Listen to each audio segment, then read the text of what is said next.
আমার কত কটা জমি আছে, কত ভরি সোনা আছে, আমি কত সম্পত্তির মালিক সেটা দেখবে না, দেখবে আমি কতটুকু সময় তার নাম করেছি, আমি কতটুকু সময় তার জন্য ব্যয় করেছি, আমি কতটুকু হরি নাম সঞ্চয় করতে পেরেছি। তাই এই যে তোমরা বসে আছো না ঘুম বন্ধ করে, হ্যাঁ ঠান্ডার মধ্যে কষ্ট করে বসে আছো, ভেবো না এই সময়টা তোমাদের বৃথা যাবে মা।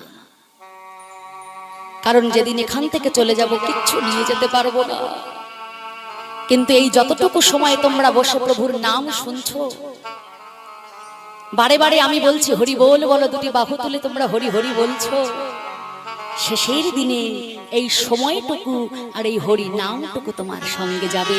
নিতাই গৌর হরি হরি বল। তাই ভগবান বললেন যে আমাকে তিল পরিমাণে দেয়, তার জন্য আমি তাল পরিমাণে তুলে রাখি। তোমরা যে ভগবানের নামে কষ্ট করে এই ঠান্ডার মধ্যে বসে আছো, এটা তোমাদের বিফলে যাবে না। নিতাই গৌর হরি হরি বল। অগোবিন্দ কি গুণ আছে তোমার, তবুও তোমায় দানি বলে মানছি, আমাদেরকে যেতে দাও, আমরা বিকিকিনি করে যাবার পথে তোমাকে দান দিয়ে যাব। গোবিন্দ বলল তা তো হবে না, হয় করি দাও, না হয় মাথায় যেগুলো আছে সেগুলো আমাদেরকে দিয়ে দাও, ওই ঘৃত ঘোল দধি দুগ্ধ, ওই পশরাগুলো নামিয়ে দাও, ওগুলো আমি খেয়ে নেব, সব শোধ হয়ে যাবে, তারপরে তোমরা ঘরে চলে যাবে। সখীরা বলছে আহা দধি দুগ্ধ ঘৃত ঘোল নিয়ে এসে ওনার খাওয়ার জন্য। এই যে ভালোই ভালোই বলছি, এমন করে ধেয়ে ধেয়ে রায় অঙ্গ স্পর্শ করতে যেও না। আমার দান নেবার ছলা করে গোবিন্দ কি করেছে, বারে বারে শুধু রায় অঙ্গ স্পর্শ করবার জন্য ছুটে ছুটে যাচ্ছে, বলছে পশরা দাও নাই দান দাও।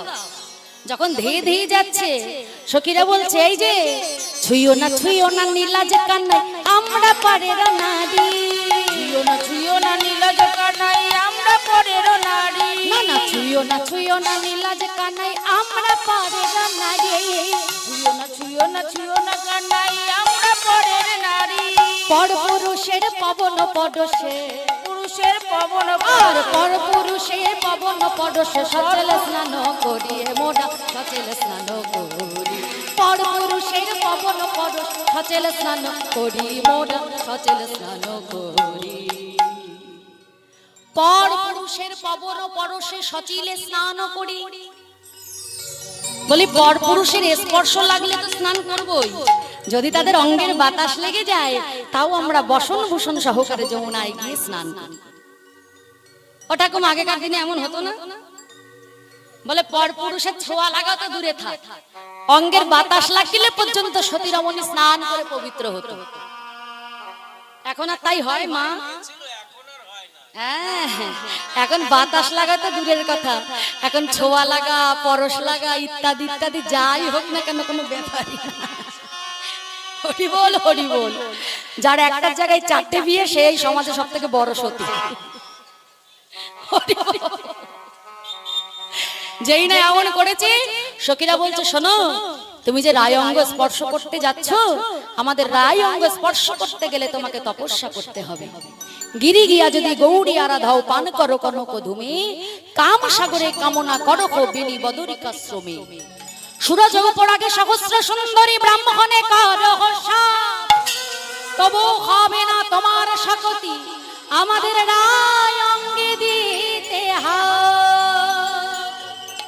গোবিন্দ দাসের বচন মানহ না কর রঙ্গ ঢঙ্গ, জয় নাগরী ও রসয়াগরী করহতা কর সঙ্গ।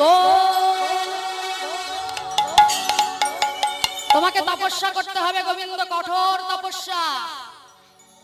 গোবিন্দ বলছে তপস্যা, আমার সব তপস্যা করা হয়ে গেছে। বলে কেমন কেমন?